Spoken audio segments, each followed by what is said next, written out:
When the South African cricket team thrashed Australia recently, it was a victory celebrated by the entire country. But that wasn't always the case. Professor Andre Odendaal and his fellow authors will launch Divided Country on Friday.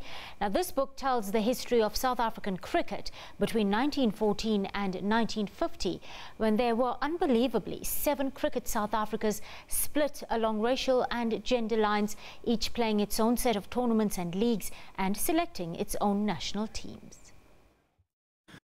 Country is volume 2 of the history of cricket in South Africa, a book written by Professor Andre Odendaal, Krish Reddy and Christopher Merritt.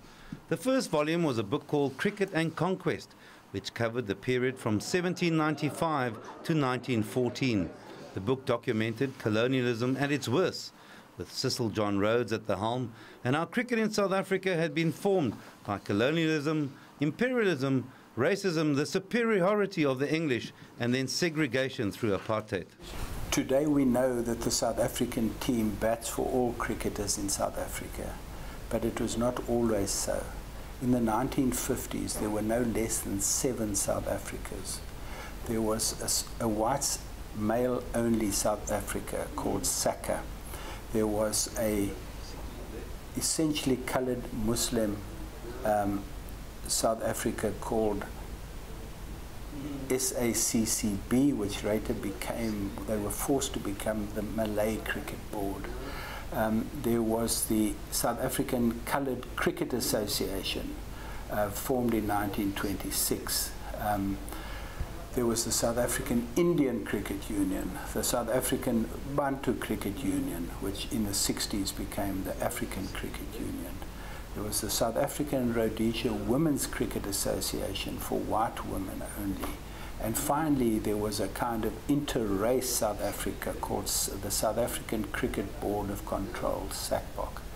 So it was an absolute jumble with 7 different organizations in the same cities and towns, each running their own leagues, each running their own provincial competitions, each selecting their own national team. Some of them have never been known about, but now for the first time there's a coherent history. There's a statistical appendages in detail of 65 tournaments by the black and women cricketers, which we had to sweat blood to find in newspapers and old scorebooks in wardrobes and suitcases. We've reinserted people into a history where they've been erased, not by accident, but as a deliberate part of colonial and apartheid thinking and action. The book deals with both world wars and the hardships it brought, how Indians were discriminated against, and how they only became citizens in 1961, 100 years after arriving in South Africa. They were based mainly in Durban and Johannesburg and were not allowed in the Free State. They were resilient, and their love for the game of cricket shone through against all odds. White women started playing cricket in 1952. The gentleman's game, however, was real, and while women were allowed to play hockey, golf and tennis, there was tremendous opposition to women playing cricket. African women were also involved in the game, but not in an organized forum. It was only in 2005 that women finally found a place in world cricket, when the International Women's Cricket Council became part of the ICC. Divided Country also tells some amazing cricketing stories about matches and players that affected countries on a global scale. There are also just great cricket stories. The Cape Corps people playing in Palestine, the South African Native Labour contingent in France in World War I, the first ever tour to India in 1922 by cricketers from Durban. The M.I. Yusuf scoring 410 in Bulawayo in 1936, which was the highest score ever in Southern Africa until last season, when a border batsman broke that record. The incredible story of the timeless test, which lasted 10 days and ended in a draw because the English tourists had to get on the boat back to England.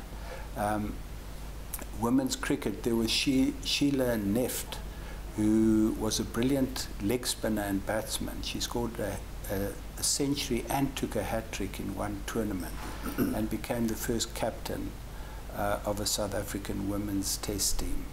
The stories just carry on and on.